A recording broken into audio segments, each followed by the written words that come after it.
Hello there folks, my name is Spoonks and welcome back to another episode of Box Office Chat. This is the show where I break down the top 5 domestic box office results, see where each movie landed, and see how well each movie did. So let's get started. Number 5 was Young Washington, making $6.9 million this weekend, bringing its domestic total to $33 million. That total stays the same worldwide as it hasn't been released in any international countries yet. So as I suspected last week, the movie was very front-loaded. It fell 63%. I guess the majority of the business was on 4th of July. I guess people felt the patriotism of the country and wanted to celebrate the 250th anniversary of America by just seeing this movie, and it just seeing solely just to celebrate that, because outside of that, the word of mouth has not really carried or expanded outside of its target audience. Unfortunately, it's not going to be a total money loser, and the studio still seems to be satisfied with how it's done. I mean, they've already greenlit the sequel,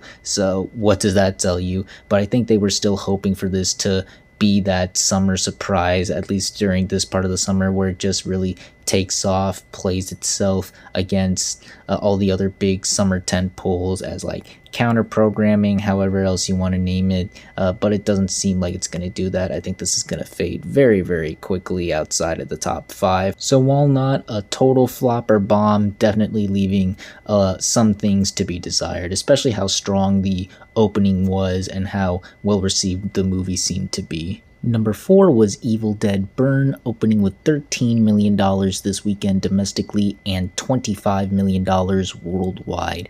This is the 6th biggest opening for a horror film this year. It topped Lee Cronin's The Mummy, 28 years later The Bone Temple, Primate, and Ready or Not 2 Here I Come, but still sits behind Obsession, Iron Lung, Send Help, Scream 7, and Backrooms. Boy, did this come under my expectations. I was expecting a pretty strong debut, not to the degree of like Scream 7 or Backrooms by any means, but given how strong that last Evil Dead movie was and how barren it's been for the horror genre these past couple months, I thought, that pent-up demand would be there. I thought the Evil Dead fans would rush out to see it. The trailers certainly looked disgusting and graphic, to say the least, so I thought that would help it out, but I guess not. I guess the interest really wasn't as strong as I thought there was, and I guess the pent-up demand really wasn't there. I guess people are still obsessed with Obsession, if you know what I mean. I also think the release date may have not been the best. I get why they put it out in July, counter programming again, but putting it out in such a competitive time for the box office really didn't do this movie any favors. It seemed that it got really lost in the shuffle. It's not a bomb by any means. It was only $20 million. It's already made that back, and people do seem to be enjoying it. It's sitting in like the low 70s on Rotten Tomatoes, so critics are digging it, and audiences are also enjoying it. It got a B on CinemaScore, on par with the last Evil Dead movie, so hopefully it has similar legs that carry it to where it needs to be. But yeah, definitely came under my expectations. I thought it would do a bit better than this. Number 3 was Toy Story 5, making $19 million this weekend, bringing its domestic total to $404 million and its worldwide total to $881 million. Now that's more like it, because these past 2 weekends I was a bit concerned that the movie was on the verge of being front-loaded. It had a lot of things affecting those 2 weekends, to be fair, but I was still a bit concerned, like, this movie might be heading for rocky legs. But no, it really did bounce back, which is interesting to see, considering that there was another Disney movie this weekend. I guess audiences had a preference or whatever, but it did surpass even more milestones, surpassed the $400 million milestone domestically. It's gonna surpass both the Super Mario Galaxy movie and Toy Story 4 very soon. It has also surpassed $800 million worldwide, on its way to the billion-dollar milestone. It should get there also very, very soon. Again, this has really been the blockbuster to see this summer. Against all odds and all the other movies, this one has really came out on top, and considering how many other movies underperformed or straight out bombed, it honestly makes this movie's success even more impressive. The fact that this movie has been able to stick around for as long as it has and has made the types of numbers it has is, again, really impressive to see. It shows how much the movie resonated with people and how people will still continue to see this movie again and again because they really did enjoy it. Yeah, it still remains as the biggest movie of the summer. We'll see how it is affected by these next couple weekends when we're definitely getting some bigger movies that I think are really going to meet or surpass box office expectations. But this movie's still in a pretty good spot right now that I don't think it should be too worried about those movies. Number 2 was Minions and Monsters, making $21 million this weekend, adding to a domestic total of $108 million and a worldwide total of $280 million.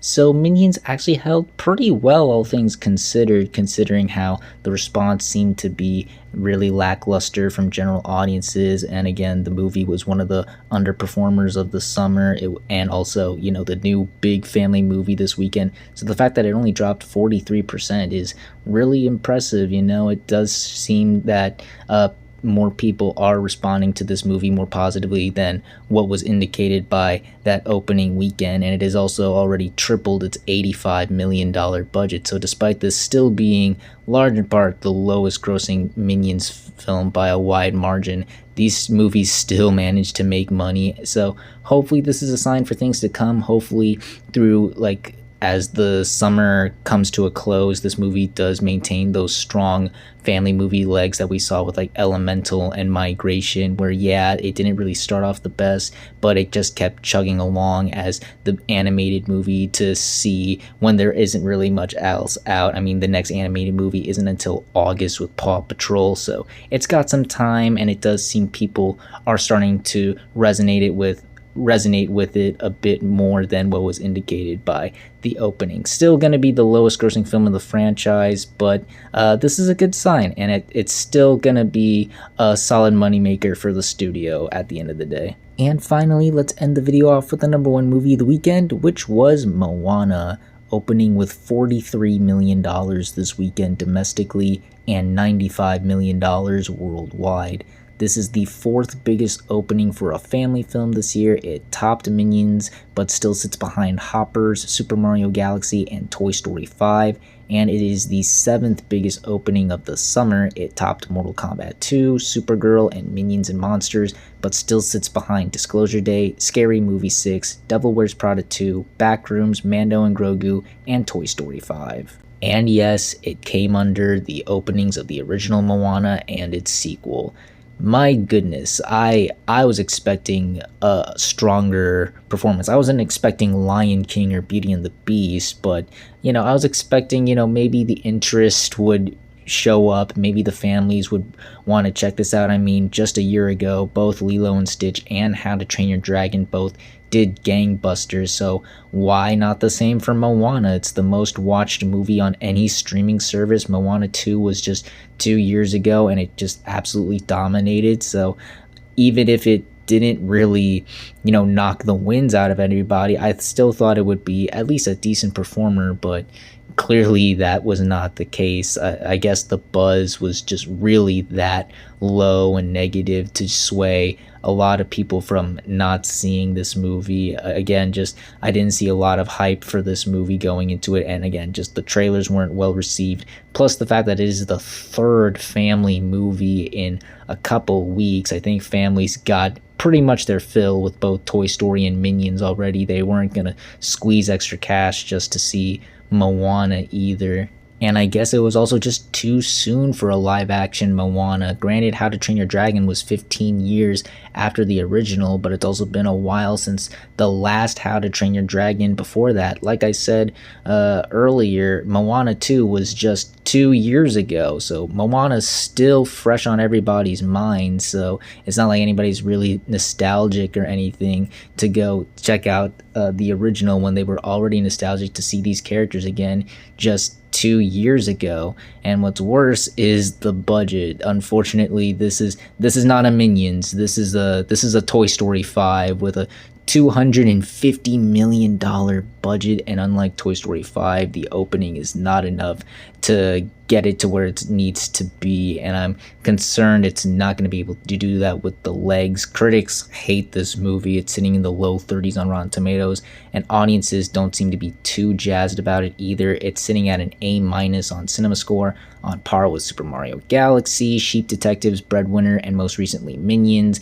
And in terms of Moana, it's under the original and on par with Moana 2. So that is very concerning. Who knows, maybe this movie gets those late family movie legs, but it's not going to be enough to get it to where it needs to, because again, this movie's just way too expensive. I don't know why they spent so much on this movie. I guess they were just so confident in it being a $1 billion hit. Well, look what happened. So yeah, not the best start from Moana. I can't really see any way to spin this. Again, even if the legs are better than what is indicated by the opening weekend, it's just way too expensive for it to turn this ship around for itself. So yeah, just not a great start for Moana. And those were your top 5 domestic box office results for this weekend, but we're not quite done yet, as we've got another week ahead of us and new movies hitting theaters. And this weekend's big new wide release is The Odyssey, Christopher Nolan's The Odyssey. And I think that pretty much tells you all you need to know about this movie. Now, this movie has been hyped up for God knows how long, after Christopher Nolan really struck a win with Oppenheimer, bringing in the box office numbers and the awards. This movie has been hyped up and anticipated to no end. His very next movie is a tale as grand and epic as The Odyssey. My goodness. And I think this is really gonna be the summer movie that really brings back the title of summer movie. The marketing has been excellent. They've been doing a great job promoting this movie. Been seeing lots of stuff for it, the press tours, Christopher Nolan, the stars, everything about it has been excellent, and the buzz is through the roof. Again, I've been hearing people talk about this movie for what feels like eons now. Lots of people are really excited to check this out on the biggest screens, the best formats possible, and with the summer not really delivering these past couple weeks, I think this is gonna really benefit this movie, as some people have already seen it and they have been really enjoying it. So hopefully that carries into the weekend. Probably the thing that's hurting this is, like Moana, surprisingly, the budget. This is a really expensive movie, a $250 million movie, so it's really gonna need those Oppenheimer like legs and numbers to get it to where it needs to. But I mean, things are looking really solid right now, and since how the summer hasn't been delivering thus far, this gives the movie plenty more opportunities to do that, and I think it's going to be able to do just that. So yeah, expecting a really strong opening for The Odyssey, but we'll see how well this movie truly does, as well as the rest of the movies that land in the top 5 on the next Box Office Chat. And that's going to do it for this week's episode of Box Office Chat. What did you all think of the results? Were you satisfied, unsatisfied? Comment down below and let me know. If you like this video, hit the like button. If you like this channel, hit the subscribe button. Follow me on all the social media links right there. And until next time, everyone, stay sharp.